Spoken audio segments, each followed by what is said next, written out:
Hey guys, welcome to Home Sweet Homeschool. If you're new here, my name is Ashley and I'm a homeschooling mom to one. And in today's video, I am collabing with a bunch of other homeschool moms and we're going to talk about how we use technology in our homeschool. Now this is a collaboration, like I said, and the host of this collaboration is Shauna from World of Washaboss. So make sure you check out her channel along with the other moms in the playlist because I'm sure they're going to share a ton of great information today. Now, if you want to know my stance on technology and the usage in our home, I will link that video down below, and it may surprise you because I kind of have a different view on technology than some other homeschooling families. So if you want to check that out, make sure you look at that video. But today's video, I'm going to share with you 6 pieces of technology that we use all the time in our homeschool. Now, some of these have free versions and some of them you do have to pay, but they are awesome resources and I really want to get them out there so that you can use them. I do not share anything that I do not have experience with, so I wanted to make sure I was sharing things I've honestly used before. So these are things I have used either in my classroom where I used to teach or in my homeschool. And actually I've used them in both. Because I used them in my classroom, I knew about them and I used them in my homeschool. So I'm going to talk briefly about each one, and then I am going to show you on the screen what those websites or apps look like. So the first thing that I always tell people to use when it comes to technology and to help you in homeschooling is YouTube. I mean, isn't that where you go find all your information? If we want to know how to change the light in my car because my car didn't come with a book, we watch it on YouTube. If I want to know how to, I know when I worked and I wanted to know how to do guided reading better, I watch YouTube videos. And my son is the same way. When we want to know something, YouTube is really the place for us to go. We love it. I love to see how other people are doing things, and that's how we find out a lot of our information. So we use YouTube all the time. If I need a quick video to go with some of our Gather Around homeschool curriculum, I can find it on YouTube. There are so many things out there. There are dedicated homeschool channels like Homeschool Pop.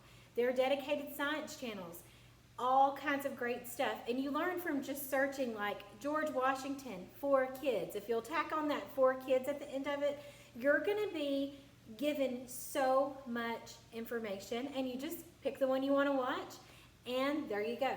So YouTube is an excellent resource for your homeschool. Yes, sometimes you have to make sure you watch it first and make sure it's something appropriate for your kiddos, but we love YouTube in our homeschool and we use it all the time. So that's just really quick. Another thing I'm going to share with you that I love to use is Google Classroom. I know that I don't have a classroom, but one thing I absolutely cannot stand when we're doing our homeschool day is to have to pause what we're doing for me to scramble around and try to find a website for my son to do research on or a video for him to watch. And the good thing about Google Classroom is I can get it all ready ahead of time.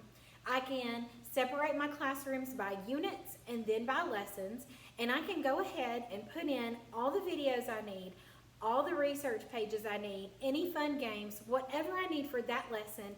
I can go ahead and put it in Google Classroom so that when we're doing our lesson, my son has it pulled up right beside him, and when it's time to watch that video, I'm not scrambling anymore like I was last year. I'm telling you this from experience.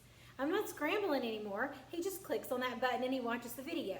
When it comes to the research, he clicks on the page I want him to go on to do his research. So Google Classroom is a great way to organize yourself.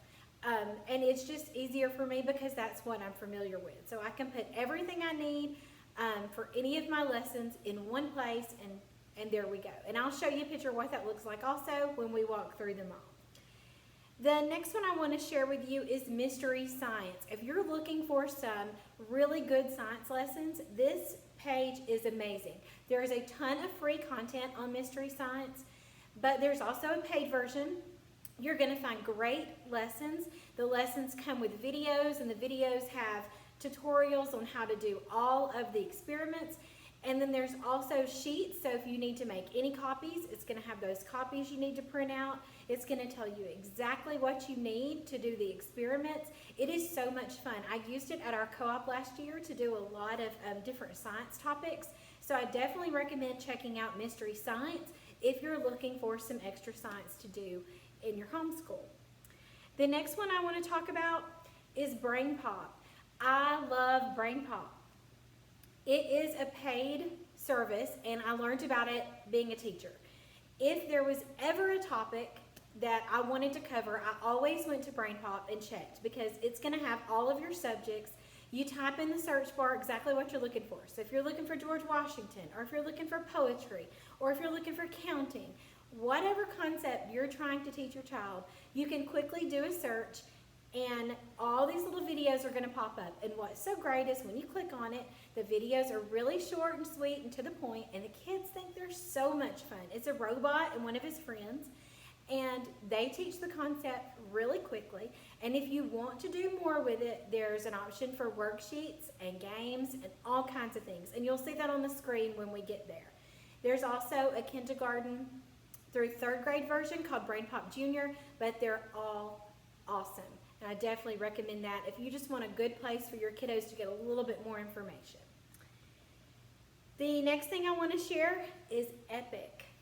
All the time I see people saying, I can't afford all those books on the book list, or how do you go and find all these books at your library? Or right now, a lot of libraries are still closed. I think ours in our town is still closed.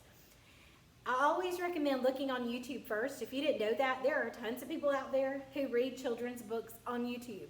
So that's the first place to check. But the second place to get really good quality literature is Epic. There is an app for it. It is amazing. And you're going to see on the video, it's not some, I know a lot of times when I look at like reading apps, it'll be books that I've never heard of before. And I don't like that. And Epic has books that we've heard of. It has Berenstain Bears. It has, and you'll see, I'll show you, it has like popular titles. It has award winners. And then it's got nonfiction. It's got so much good stuff.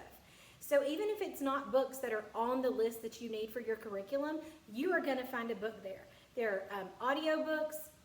There are just read to me options. There are videos. There are so many things on Epic. You have got to check it out. If you haven't already, Epic is wonderful. And the last one I'm going to share with you is Kahoot.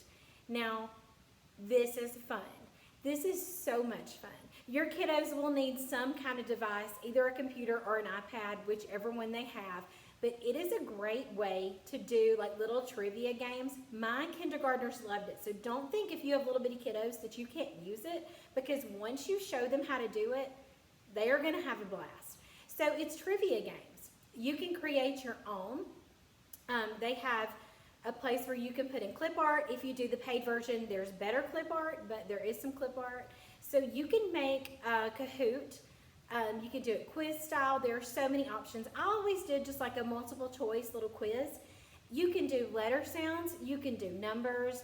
You can do beginning sounds, like have a picture pulled up and say, what letter does bat start with? And you'll have your 4 multiple choice. Your kids will hit the one that's the answer. And then what's so much fun is a leaderboard will come up and it'll show them who's in the lead, who got things right. And it gives you a really good idea of who knows what. If you don't want to create your own, the great thing about Kahoot is there's a huge search engine where you can go put in letter sounds or number recognition or multiplication. There's so many great things on there, and there's Kahoots that are already made, and you just hit play, you share it with your kids, and you start playing a game. So I definitely recommend checking out Kahoot just to add a little bit of fun to your class, or not class, to your homeschool. So those are the ones that you're going to see on the screen in a minute, and I'll talk about them again as we go through each of them. So here we are at YouTube, which was the first thing that I mentioned. If you're not using this in your homeschool, you got to. There's so many great things on here. This was when I typed in Schoolhouse Rock. We use a lot of their songs. We also like to use Homeschool Pop, but you don't have to stick to those kind of channels. You can search anything, and I do recommend typing for kids at the end of whatever you search. This is a great asset for homeschool.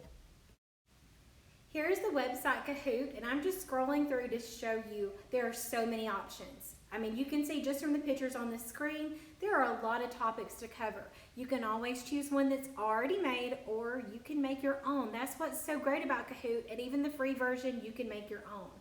Right here, I'm doing a search for letter sounds, so if you've got those younger kiddos who are learning things like that, look at all that comes up just from typing in letter sounds. So you pick out the one you want to do.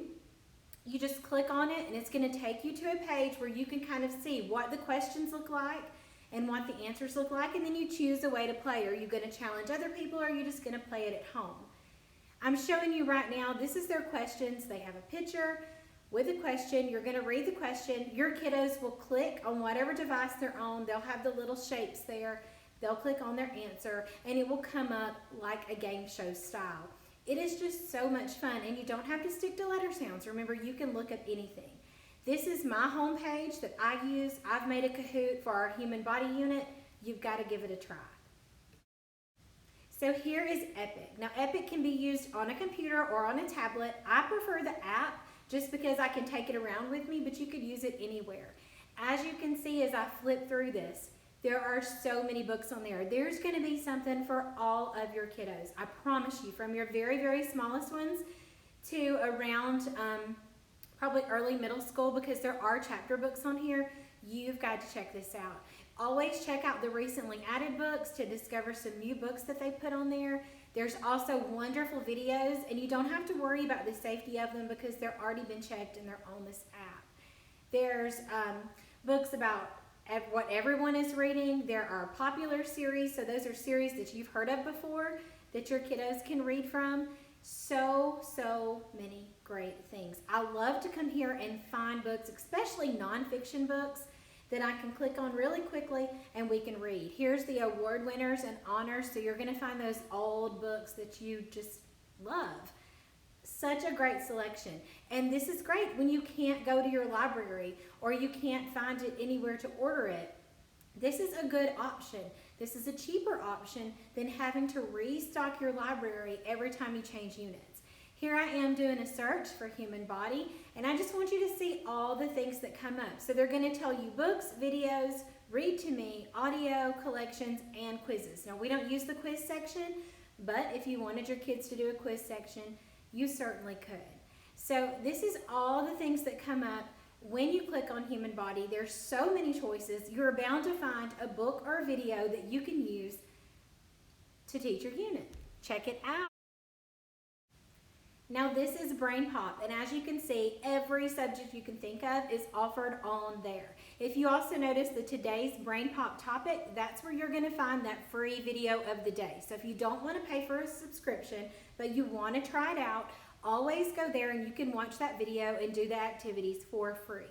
This one is all about Malcolm X, but like I said, it changes every single day, and it's just a little something extra to add to your homeschool. So this is Mystery Science. This is what I used last year in my co-op to help me teach some of my science lessons. Like I said, there is a ton of free content, but if you want more, you can always pay for the subscription. What I'm showing you now is the video for the lesson, the activity prep, and all the different things are offered when you click on that lesson. So if there's worksheets to print, or some extensions, or some extra reading, there are things that they have already set up for you. You just click on and you go there. You print what you need, you gather your materials, your kiddos watch the video and do the experiments along with the person on the video. So really, you don't have to do anything but mash play. It's an awesome website for science. And last but not least is Google Classroom. What you're looking at right now is my North America unit. I'm able to go on here, make separate units, include all the lessons for each unit, and under each lesson I can include any links to where I need him to go. If it's a safe research page or if it's a YouTube page, it's at our fingertips and I'm not scrambling. That's what I did last year, guys. I was scrambling to find things for him to use and then I lose him. If you scramble and you let kids have any breaks, you lose them. This will help. I want to say thank you again to Shauna. Make sure you check out her channel along with the other moms in the playlist, and thank you so much for watching.